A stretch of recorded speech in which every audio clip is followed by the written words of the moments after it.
یہ جی ماشاءاللہ ہمارا آغوش آرفنیج جو ہے یہ 2005 میں سے جو ہے نا انسانیت کی یہ خدمت جاری رکھے ہوئے ہے. آپ دیکھیں 250 بچے اس وقت ہمارے پاس ماشاءاللہ اس آرفنیج میں موجود ہیں، لیکن ہمارے اس وقت تقریباً کوئی 70 کے قریب بچے ہیں جو یونیورسٹی گوئنگ ہیں. جو بچے ہیں بوائز ہیں ان کی جاب پلیسمنٹ کی ذمہ داری ہماری ہے، جو بچیاں ہیں ان کی شادیوں کی ذمہ داری تک ہم لیتے ہیں.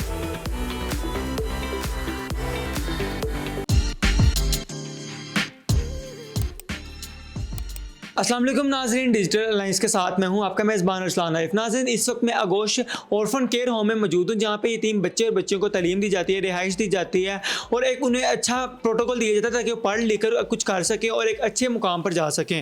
اس وقت میرے ساتھ ڈاکٹر کرنل مبشر صاحب موجود ہیں جو کہ اس ادارے میں سنبھال رہے ہیں، اس کو ڈائریکٹ کر رہے ہیں، ان سے بات چیت کرتے ہیں اور جانتے ہیں کہ آخر جب ہم ادارے میں آتا ہے بچہ کوئی تو اس کو کیسے کیا اس کی ایج ریکوائرمنٹ ہے، وہ کیسے اس ادارے میں آ سکتا ہے اور کیسے ان تک بچہ پہنچتا ہے. السلام علیکم سر، کیسے ہیں آپ؟ جی وعلیکم السلام. جی سب سے پہلے تو میں ڈیجیٹل الائنس چینل کی آپ کا جو ہے نا وہ بہت مشکور ہوں کہ آپ لوگ ہمارے پاس آغوش آرفن کیئر ہوم میں آئے اینڈ وی ویلکم یو.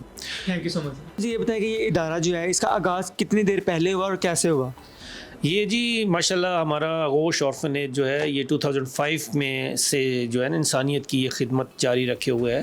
2005 میں جب شمالی علاقہ جات میں زلزلہ آیا تھا تو اس کے متاثرین کو جو بچے یتیم ہو گئے، جو بے سہارا ہو گئے، تو اس وقت شیخ الاسلام پروفیسر ڈاکٹر محمد طاہر القادری نے سوچا کہ ان بچوں کا ہاتھ پکڑ کر ان کو ایجوکیشن سے امپاور کیا جائے. تو اس ویژن کو سامنے رکھتے ہوئے یہ ادارہ قائم کیا گیا اور اب الحمدللہ ہمارا وہ جو ہے نا وہ صرف شمالی علاقہ جات میں ریسٹرکٹڈ نہیں ہے، ابھی پورے پاکستان سے ہمارے پاس بچے آتے ہیں. آپ دیکھیں 250 بچے اس وقت ہمارے پاس ماشاءاللہ اس آرفنیج میں موجود ہیں اور یہ 250 بچوں کو اب دیکھیں پلے گروپ سے لے کے تو PhD تک کی ایجوکیشن ہم دیتے ہیں.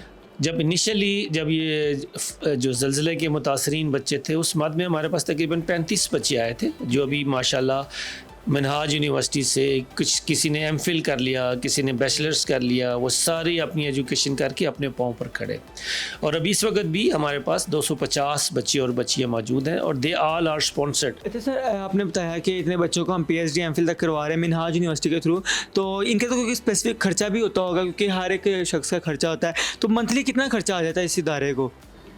جی دیکھیں انفارچونیٹلی یہ یتیم بچوں کی جو کفالت ہے بنیادی طور پر تو یہ اسٹیٹ کی ذمہ داری ہے نا، ٹھیک ہے نا، لیکن بدقسمتی سے ہماری اسٹیٹ کے پاس may be due to lack of resources اور may be due to lack of will ہم اس قابل نہیں ہیں کہ ہم ان یتیم بچوں کا جو ہے نا وہ اسٹیٹ ذمہ داری لے سکے. تو ایسے موقع پہ ڈاکٹر طاہر القادری صاحب نے اور ان کے صاحبزادے ہیں جو ہمارے چیئرمین ہیں ڈاکٹر حسین محی الدین قادری، انہوں نے ان بچوں کا ہاتھ تھاما اور ان کو جو ہے نا یہ یہاں پہ آغوش آرفنیج میں پناہ دی. لیکن ہمارے اس وقت تقریباً کوئی 70 کے قریب بچے ہیں جو یونیورسٹی گوئنگ ہیں اور ان کے تمام ایکسپینسز جو ہیں وہ ادارہ ہی بیئر کر رہا ہے اور یہ 100% جو ہمارے بچے ہوتے ہیں دے آر اسپانسرڈ. ہر بچے کا کوئی ایک نہ ایک ڈونر یا کفیل کہہ لیں آپ، ایک اسپانسر کہہ لیں، وہ موجود ہے اور وہ اس بچے کی کفالت کی ذمہ داری لیے ہوئے ہے، اس کی چھوٹی کلاس سے لے کے تو بڑی کلاس تک. دوسری ہماری جو ایج بریکٹ ہے بچوں کی 3 سے 11 سال کی ایج لمٹ ہے جس میں ہمارا انٹیک میں اسی ایج بریکٹ کے بچے ہی ہم لیتے ہیں. اور بنیادی طور پر ہم ایک ایجوکیشن بیسڈ آرفنیج ہے. ہمارا مطلب ایسا نہیں ہے کہ کسی بھی عمر کا بچہ آئے، کوئی بھی آئے، اس کو شیلٹر دیں، اس کو کھانا دیں، اس کو کپڑے پہنائیں اور اس کو روانہ کر دیں. ہم لوگ ایکچولی آغوش آرفنیج بچوں کو ایز این انسٹیٹیوٹ اڈاپٹ کرتے ہیں اور اڈاپٹ کرنے کا مطلب یہ ہے کہ وہ بچے جب ہم ایک دفعہ ہمارے پاس آ جاتے ہیں تو وہ پھر ہمارے بچے ہو گئے.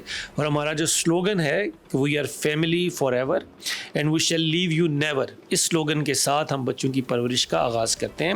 جو بچے ہیں بوائز ہیں ان کی جاب پلیسمنٹ کی ذمہ داری ہماری ہے، جو بچیاں ہیں ان کی شادیوں کی ذمہ داری تک ہم لیتے ہیں. جیسے فیسلٹیز کی اگر بات کی جائے تو یہاں پہ میں نے دیکھا پلے گراؤنڈ بھی موجود ہے، PC ہوٹل کی طرح ایک یہاں پہ کچن ہے، اس کے علاوہ باقی چیزیں بہت اچھی ہیں. اس کے علاوہ آپ بتائیں کہ یہاں پہ اور کون کون سی فیسلٹیز اویلیبل ہیں؟ ایک تو ہمارے پاس اپنا اسکول ہے، اپنا کالج ہے، اپنی یونیورسٹی ہے. اس کے علاوہ ہمارے پاس یہاں پہ ہر بچے کے کمرے میں الحمدللہ ہم نے کولنگ سسٹم انسٹالڈ ہے. آپ دیکھیں اتنی گرمی کے موسم میں ہمارے بچے انتہائی کمفرٹیبل ماحول میں یہاں پہ رہتے ہیں. جو ان کا میس کا مینیو ہے وہ اتنا شاندار ہے کہ میں اکثر اپنے وزٹرز کو اور اپنے جو آپ جیسے میڈیا کے لوگ آتے ہیں ان کو میں کہتا ہوں کہ یہ مینیو میں اپنے گھر میں افورڈ نہیں کر سکتا جو الحمدللہ میں آرفن بچوں کو دے رہے ہیں. 3 سال کا جو بچہ ہے وہ اتنا چھوٹا ہوتا ہے بیچارہ کہ اس کو ہر چیز کے لیے وہ اپنی ماں کے اوپر ڈپینڈنٹ ہوتا ہے. تو ایسے چھوٹے بچوں کے لیے ہم نے ایک بڑا شاندار ایریا بنایا ہوا ہے جس کو مدر ایریا کا نام کہتے ہیں. وہاں پر ہم نے 8 بچوں کے اوپر ایک ماں کو ڈپیوٹ کیا ہوا ہے, اور وہ ماں جو ہے وہ تمام وہ ذمہ داریاں جو اصل ماں نے نبھانی ہوتی ہیں وہ ماں نبھاتی ہے. وہ 24 آورز ان بچوں کے ساتھ ہم نے ان کو ایک فلیٹ دیا ہوا ہے. اس فلیٹ میں ایک گھر کی طرح رہتے ہیں. مطلب صبح اٹھانا, ان کو بچوں کو نہلانا دھلانا, نماز پڑھانا, ان کا اسکول بیگ تیار کرنا, پھر ان کے لیے چھوٹے بچے جو 3 سال کے لیے ہوتے ہیں ان کو ہم پاکٹ منی نہیں دیتے, ان کو لنچ باکس دیتے ہیں جس طرح ہم اپنے گھروں میں دیتے ہیں. پھر وہ بچوں کو اسکول ان کے کلاس روم میں بٹھا کے آتی ہے. پھر واپسی پہ ان کا جو ہے نا انتظار کرنا جس طرح مائیں انتظار کرتی ہیں کہ بچہ کو کمی محسوس نہ ہو. جی ایگزیکٹلی. ہمارے یہ بچے جو ہیں نا وہ اتنے زیادہ اس ماں کے ساتھ گھل مل جاتے ہیں کہ اگر ہم چھٹیوں میں ان بچوں کو بھیجیں ہیں تو وہ اپنی اصل ماں کے پاس جانے سے انکار کر دیتے ہیں. اتنی ایفیلیشن ڈیولپ ہو جاتی ہے. اچھا سر, مجھے دوبارہ سے میں بات کروں گا کہ ایک بچے پہ کتنا خرچہ آپ کا آ جاتا ہے؟ ہمارے پاس یہ دیکھیں, ہم نے جو میں نے پہلے بتایا کہ ڈونرس ہیں جو ان بچوں کو ہر بچے کو اسپانسر کرتے ہیں. جی وہ جو خرچہ جو ہم نے رکھا ہوا ہے وہ 14,000 rupees per month per child ہے, جس میں اس بچے کی ریزیڈنس شامل ہے, اس بچے کی ایجوکیشن شامل ہے, اس بچے کی میسنگ شامل ہے. بہت سے بچے یہاں سے پڑھ کے گئے ہیں, اور مجھے لاسٹ ٹائم جب یہاں پہ انٹرویو کرنے آیا تھا مجھے ایک بچہ ملا تھا جو کہ میرے خیال سے میڈیکل کے فیلڈ میں جا چکا ہے, ڈاکٹر ہے. جی ہمارے پاس ماشاءاللہ بہت سی سکسیس سٹوریز ہیں. ہمارے پاس جو ہے نا جو بچے ہیں, کئی بچیوں نے ایم فل کر لیا, کچھ بچے ابھی PhD کر رہے ہیں. 2 ہمارے ایسے بچے ہیں جو پاکستان آرمی میں کمیشن حاصل کر چکے ہیں. دے آر کیپٹن ہے, ایک لیفٹیننٹ ہے جو کہ ماشاءاللہ ہمارے بچے, بے شمار بچے ہیں جو سرکاری محکموں میں, وابڈا میں 17th گریڈ میں بچے ہمارے موجود ہیں. اس کے علاوہ ایجوکیشن ڈپارٹمنٹ میں ہمارے بچے موجود ہیں. مطلب تمام سرکاری محکموں میں اور اس کے علاوہ پرائیویٹ میں بھی ماشاءاللہ they are performing extraordinary. میں یہی پوچھنا چاہتا تھا کہ اگر آپ کسی بچے کو جاب پہ لگواتے ہیں تو وہ گورنمنٹ جاب ہوگی یا پرائیویٹ؟ جی ہم نے نا بیسیکلی دیکھیں کوشش تو گورنمنٹ جاب آپ کہ پاکستان کے اندر حاصل کرنا تھوڑا سا مشکل ہوتا ہے.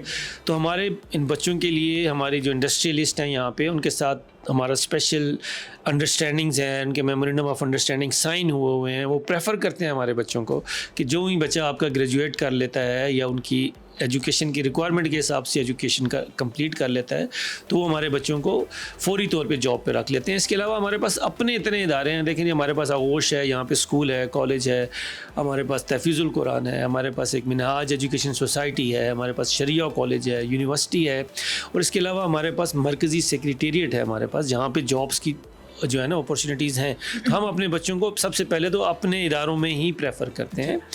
تو اس کے علاوہ اگر ان کو کہیں اگر یہاں پہ جاب پلیسمنٹ نہ ہو تو پھر ہم باہر بھی ان کے لیے ارینجمنٹ کرتے ہیں. لاسٹ ہی میں سے یہ سوال پوچھوں گا, بہت سے لڑکے اور لڑکیاں ایسے جن کے پیرنٹس کی ڈیتھ ہو جاتی ہے, اس کے بعد وہ انزائٹی کا شکار ہو جاتے ہیں, نیگیٹو تھنکنگ میں چلے جاتے ہیں, ڈپریشن میں چلے جاتے ہیں, تو ان بچوں اور بچیوں کے لیے آپ کچھ کہنا چاہیں گے؟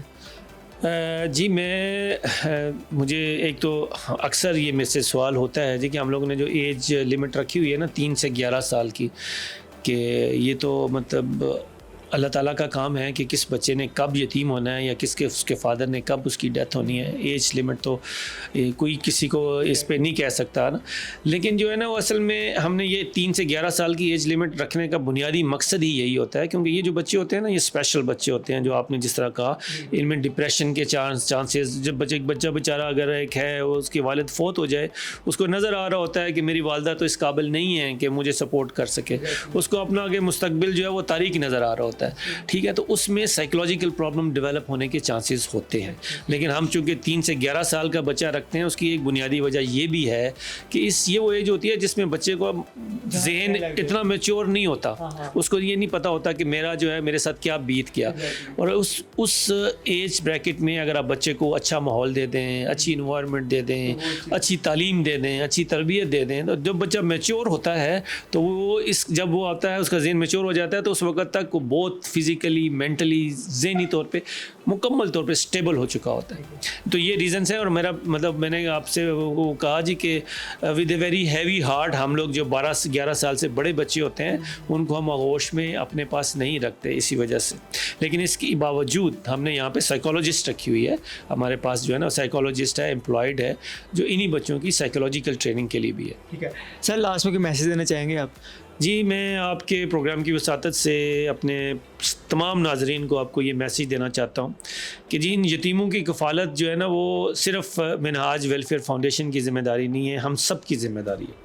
تو آپ لوگ جو ہیں میں چاہوں گا کہ آپ اس ادارے میں ضرور کنٹریبیوٹ کریں. یہاں پہ یتیم بچوں کی اتنی شاندار طریقے سے ان کی کفالت کی جا رہی ہے.